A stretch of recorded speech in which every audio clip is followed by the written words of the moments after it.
Me, Superman's son? Yes, me, Superman's son. Huh? DC Anthologies. Time of recording, if there is an opportunity for it, DC will release an anthology. And since it's currently October, spooky month, that means some Halloween-themed anthologies. Or I'm sorry, holiday-themed. I guess if you really wanted to, you could make 8 tales of traumatizing time travel apply to Arbor Day or Easter, some other holiday. So get excited because this cover promised you trauma. You should need therapy after reading it. These tales will haunt you. You'll never want to time travel again. I like that the lab on this cover just has everything going on. Vials, tomes, and the plans are just straight up labeled time machine plans. I think the most shocking thing about this anthology is that it has a Phantom Stranger story in it. Somebody remembered the Phantom Stranger. It's a Halloween miracle. Of the 8 stories included, the one I wanted to focus on was the Super Son story, called The Super Sons and Trick or Treat. I posted some stills from this over in the community tab and got a bunch of reactions. The responses ranged from, oh, that's adorable, to people assuming that it happened back during the original Super Sons run, and then lamenting the fact that they aged up John Kent. Look how they massacred my boy. So this particular energy of John and Damian just hanging out together, doing things, having adventures, it is still missed in some circles, that dynamic. And as this story demonstrates, it's fairly easy to slip back into that kind of energy. It's replicable, basically. Looking at that, there are definitely some missed opportunities that came from aging John up. And they're highlighted also by the fact that some of the fallout was also kind of glossed over, like the loss of their friendship, Damian mourning his friend, John having all that trauma for being tortured. There's just a bunch of things that at the time of this recording have still kind of been left on the table. Because of the hyper aging where we are now in continuity time of recording, we now get Super Sons as these kind of little one-shots or throwbacks. And there was a movie that came out in 2022, which I've yet to watch. It had an interesting animation style. If you did watch it, tell me what you thought of it. Should I watch it or should I just keep watching reruns of Tales from the Crypt? I know what I'm probably going to do. It's not what I should do. Tales from the Crypt ahoy! I'm Sasha, this is Casually Comics, and let's go trick-or-treating with the Super Sons. This short story is by Shawley Fish, art by Luciano Vecchio, and the colors are by Wendy Broom. We open on a close-up getting ready montage of the Super Sons, and it's slowly revealed that they're wearing each other's costumes. And John is super excited that Damian has agreed to go trick-or-treating with him, which he's only done because he can frame it as going on patrol. I find it very amusing that they haven't switched masks, so Damian can still maintain his secret identity. But it's also a nice visual cue. It keeps it simple so there's no confusion as to which boy is which. They do have different hair, but it's conceivable that you could change that for Halloween. You know, go the extra mile, maybe get some extra candy. Come on, dressing up is half the fun.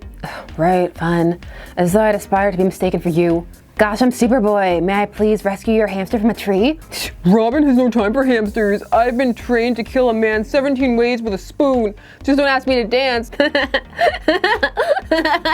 It was always cute how John was there to not take Damian seriously, even though he took himself very seriously, as did most of the people around him. It was a nice balance and it helped lighten him up, whereas he could be more pragmatic and serious than help John see situations that were dangerous or learn dangers they may not be aware of because of his naivete. Just a really solid balance between the two. John has a very special Halloween route planned out for them, but maybe not the finest one because it doesn't include some of the more obvious heroes who would have candy out, like the Flash family, just hit every Flash house. Instead, his first stop is the Fortress of Solitude to visit his father. I can believe that Clark has a candy stash. I'm not sure if it would be hidden or out in the open or what would be in it. What would be on brand for Clark to have in a candy stash? Unfortunately, whatever hypothetical candies there may be, they do not get them because he's not at the Fortress of Solitude. They can't get in. Of course, I could break in. Not here, you couldn't. Is that a challenge? Besides, breaking into empty places isn't really the point of trick-or-treating. They try other locations but to no avail, like the Bat Cave. I can see Batman not having candy there, but wouldn't Alfred leave out a little bowl just for the Bat Kids? Candy for the Bat Kids? They then go to Atlantis, which, why is Halloween observed in Atlantis? Is Arthur forcing land holidays onto the Atlanteans? The same question can apply for when they go to Themyscira. I don't think there's any candy there for you boys. At what point does this become fun? So much sass, just all the sass. They find all of the heroes at the Hall of Justice engaged in battle. They're fighting the Demons 3, who Damian recognizes on sight because he's memorized his dad's files on villains. Also right now they're having Damian do a lot of more magic stuff. He's leaning into that area. There's a sort of Superman cameo in one of the issues of Robin versus Batman or Batman versus Robin, whichever it is. I always forget whenever it's a versus who's coming first. Just to spite me, because I made a video on Superman's sword and was like, and then it wasn't seen, time of recording. They were like, oh yeah? And I was like, that's why I say time of recording. These demons also call Damian and John younglings. I can't hear that without having flashbacks, people talking about sand. Gets everywhere. Me, Superman's son? Yes, me, Superman's son. Huh? Catch me if you can, demons. You're no match for my power of super agility. Now, these demons only have till midnight to accomplish their task, as you do. So the Super Sons are able to distract them, stall them until time runs out, and then they're forced back to their dimension. And take it back. Trick-or-treating's fun. Are you boys all right? Taking that risk was reckless. I expressly ordered you to evacuate the scene. Oh, Batman, masking concern with anger. There is a nice moment in the panel when Wonder Woman comes over to tell Batman not to be too harsh, where you just see Superman hugging John in the background. It's nice. Nice super dad moment. Well, it was no big deal. Well, Robin had those demons distracted, I super sped over to the clock and set it back a few minutes so they misjudged what midnight was. I did say trick or treat. I guess they should have picked treat. It was helpful the demons being mistaken for Superboy. It seems fathers that exchanging uniforms can be a useful stratagem. I don't know about the placement of that S on the word fathers. I know it's meant to be that he's talking to both of them, but really I feel like it would make more sense if he was just talking to his father and said father and then Superman standing right next to him so he can still respond to it, as happens in conversations.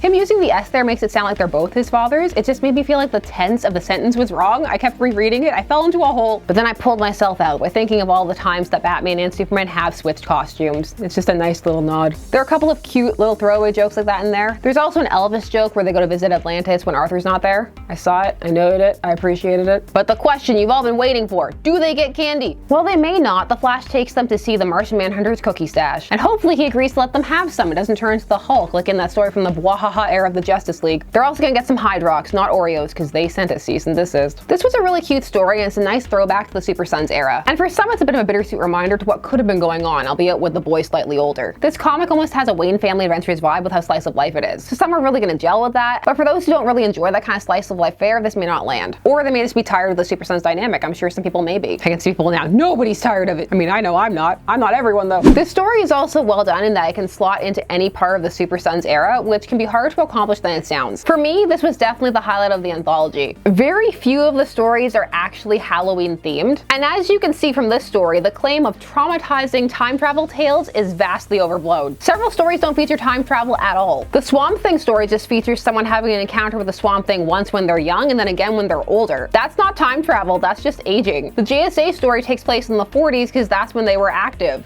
Reading a story that takes place when the team was active in the past is also not time travel. That story was alright, although it had some interesting lines like when Our Man calls someone a creep-ho. The Gotham City Siren story, which is supposed to be their new secret origin, I'm still processing it. I don't know how I feel. The Green Lantern story features this entity/device weapon that looks like it was ripped right out of Star Trek's Doomsday Machine. The Dead Man story was the other most Halloweeny of the bunch, and it features some Kelly Jones art, so that was pretty trippy, and there's nice little for Neil at the end of it. And those were the stories that stood out to me the most. The others kind of just faded into the background for me personally. So I want to know if you read this anthology, which stories were your favorite, which ones weren't. On the whole though, this isn't the strongest anthology. It doesn't stay on theme, be that for Halloween or for time travel. It just feels very cobbled together, as if there were a bunch of stories just laying around that were then kind of put together and hopefully they would all mesh. And then there are just a couple of them that land on what the theme is supposed to be. It also is important to bear in mind that this comic is $10. 10 whole dollars. And that's US, so that was even more for me, yay. That's pretty steep. You can do a lot of things with $10+, especially right now when things are getting pretty tight for most people. If you're gonna be spending that much on a single comic, at least for me, I'm looking to be impressed by more than 1 or 2 stories inside of it. But those are just my thoughts, and I wanna hear yours. Tell me what you're thinking down below. And while you're down there, please do all the YouTube things. Like, share, comment, subscribe, and hit the bell notification so that you never miss a vid.